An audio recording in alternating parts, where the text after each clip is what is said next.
What's going on, guys? Etienne Kubwabo here, the director of The Difference Between Us. The film came out 14th July, and I wanted to do a scene-by-scene breakdown of our trailer, talking about the scenes, what was happening in the scenes, who the characters are, without obviously giving away the spoilers, because I know there's some of you who've not watched the film, but you'll be able to see it very soon. So yeah, let's go ahead and dive into it. Very excited about this. My whole life felt different. I thought that if I came here, I wouldn't stand out as much. So this is a scene where the character, Alex, just push back a little bit. The character Alex goes to the club with Laura, and for the first time, she kinda invites him on a dance floor, but he's a bit hesitant. He's not sure how he'll be looked at by the two guys who are laughing at him. He's new to the city, obviously being brought up in a sort of bubble with his family. He's not been exposed to this sort of world. So it's kind of like the second time they go to the club in the movie, and I feel like in this scene, it's the time when things were starting to pile up in his head. More like he was about to explode, or he was about to sort of now that side of him to be revealed in that sense. So it was getting too much for him in this new world. He didn't understand. So these guys are not even helping the situation. They're laughing. And we shot this at Stirrat Academy in Clydebank. A friend of mine, Alan, owns the building, and we had a couple few extras from my college and other few friends who wanted to stick around and sort of help out with the shoot. So anyway, let's keep going. I thought that if I came here, I wouldn't stand out as much. Apparently, I still do. You don't have to hate. Just be you. And that scene is the continuation of what happens after he's reacted to what these other guys were laughing at the club. I'm trying so much to make sure that, don't give away so many spoilers. But anyway, this scene was supposed to be shot just outside Stirrat Academy. And then I remember the time we finished shooting the club scene, we came out and it was pouring rain. And in my head, as a director, my brain started racing. I'm like, how are we gonna do it? How are we gonna do it? We have to do it. We have to make it happen. We went under this little shed where I thought would shoot the scene, just at Clydebank Shopping Center. And the way the rain hit the roof, you could hear so much noise from the raindrops. And the sound guy, Brian, he was like, Etienne, this is not gonna work sound wise. And in that sense, I was frustrated. We had to walk all the way down towards the Titan crane. There's a crane down in Clydebank close to the college, but we didn't go that further. It was just, we walked through the car park behind Stirrat Academy, all the way through another bridge where the train drives over, moves over. And I thought maybe it's one of the places I'd seen. I thought maybe we would shoot it there. When we got there, it was really dark. It was pouring rain, and it was going to be tough for the actors to sort of pull this off. So yeah, we ended up postponing this and shot this in Glasgow. Somewhere in Glasgow. It's a beautiful place that is quite close to the center of Glasgow. It just across from the road, the city of Glasgow College. When you go up, it's hard to kind of explain. If you're from Glasgow, you probably recognize where they were. So this meant the outside of the club. So this is why filmmaking is quite interesting. You can shoot one scene, one part of the world, and then you shoot the other scene somewhere else, and then sort of interconnect all the scenes through the editing, which makes some magic.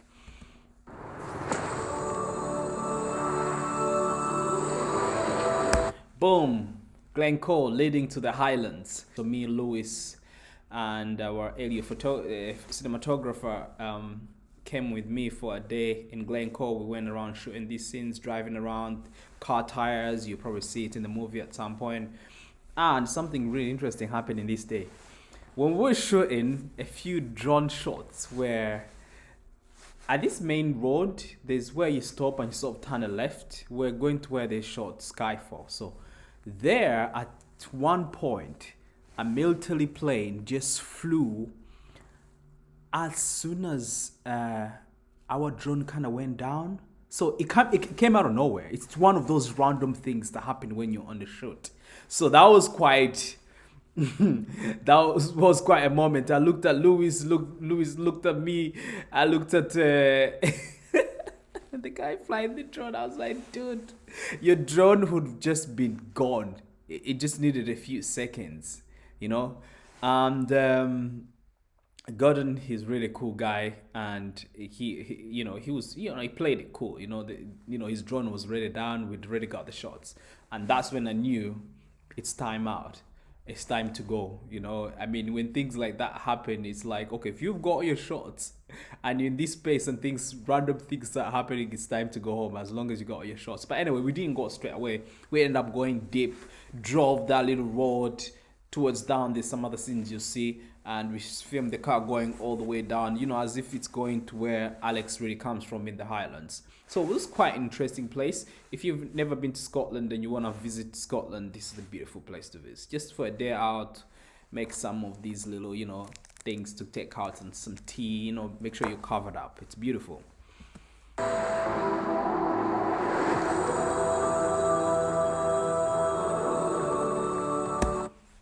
That's my friend's car. Nick was driving.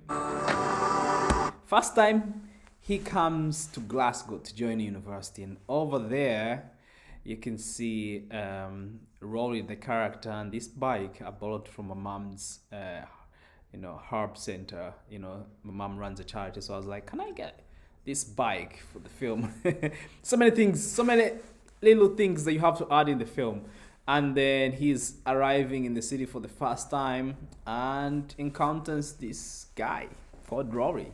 Rory is a very interesting character. You get to see him in the film, and this was a good day. Every day we're shooting outdoors in Glasgow, you're always praying for good weather. God, just make sure we don't get any, drops falling on us. Ooh. Gordon just captures Glasgow. He did some really aerial stuff for us. He did these on a separate day and sent them over to me when I was ready editing the movie. And what a team, what a team. Michael, meet our new roommate. Yeah, so from down, we went up to shoot these scenes. And if you can see here, you can see room numbers, house numbers on the door. Those were the toughest ones to pull on, because the ones originally on the house were a little bit up, so we couldn't frame them properly with the actors to sort of get this whole idea of room, the house number they're in, because he's not sure if he's in the right building, right? So these ones that we sort of added to the door kept falling multiple times, and it's so weird that the number 65 across didn't fall at all, but the door that we were opening kept, the numbers keep falling down, and honestly it was a nightmare. It looks like it's a beautiful shot, whatever, but it was a nightmare to deal with that. But anyway, good day, we managed to capture this. No handshakes here, mate. Okay. If you go back, you see some posters on the wall that sort of emphasizes who this character is. Into gaming, he's got a cool superhero t-shirt on, bits of wool. Obviously I had to put in my IP to avoid copyright. And for the first time, so they meet, it's an awkward welcome, and he goes to his room.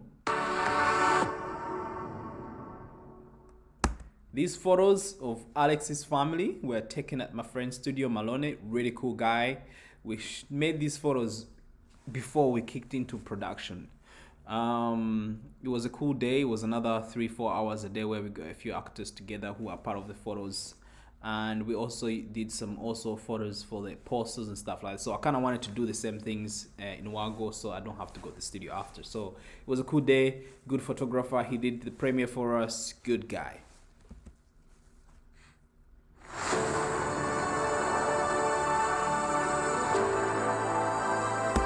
For the first time, obviously being my story, being my film, I have to put in a bit of African culture. It has to appear in some way. Come on.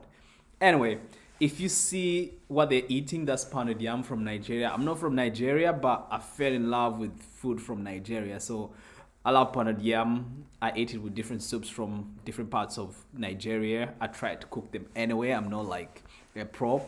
But I wanted to put that whole scene in there to show that these guys, Michael's character, had a bit of understanding of the African culture. I don't want to really spoil it for you guys, but you get the whole idea when you watch this scene. But yeah, it was important for us to put this pounded yam, and we ate it after.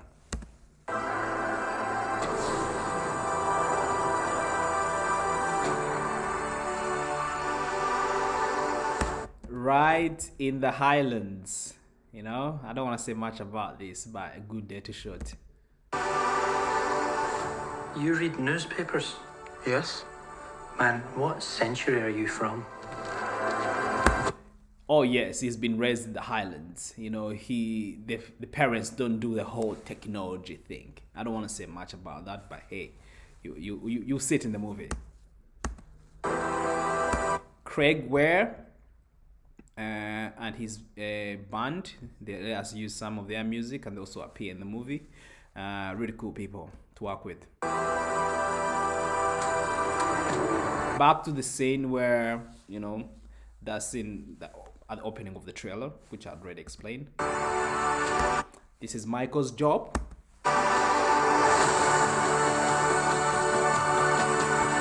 And we've got a scary character there. I'll let you figure him out through the movie.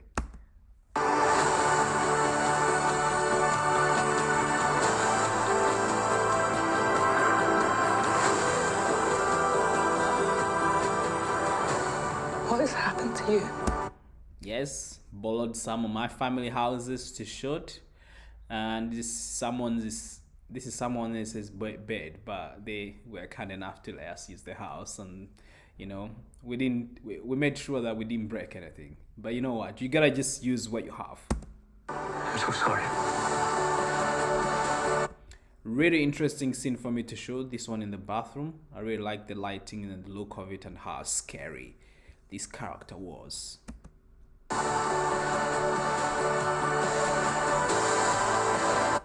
Oh yes, obviously we have some tunes in the movie.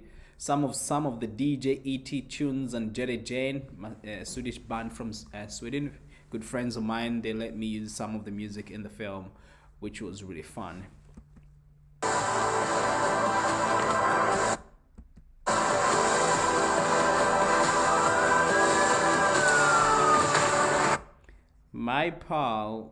This is my pal, Stephen Gallon, who plays the police officer. That's him. Really nice guy though. You know, portrayed differently in the movie, but he's just portraying characters in the real world. But he's a nice guy in real life.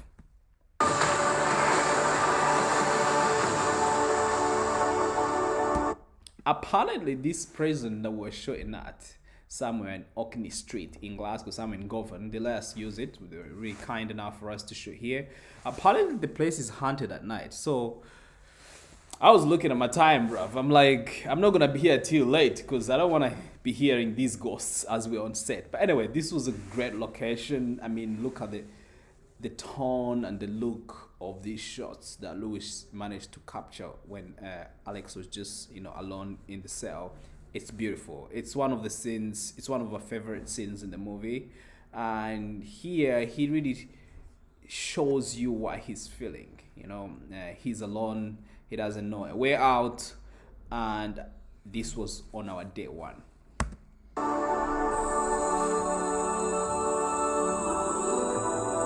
Titles by Devoy. Chris, a friend of mine on Instagram, he does posters and designs. He did all the poster designs for the film. I've been on his case for a long time, but the guy is spot on, so check him out.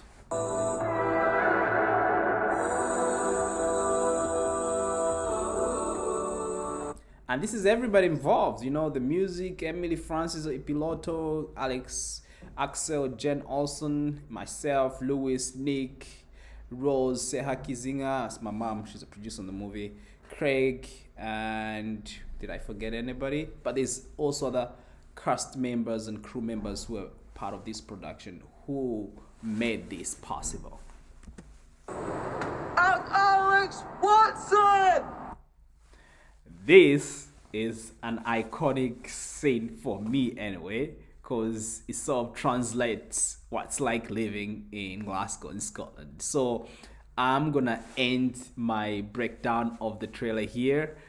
Go check it out if you haven't watched it on my YouTube channel, and I cannot wait for you guys to see this movie this Christmas.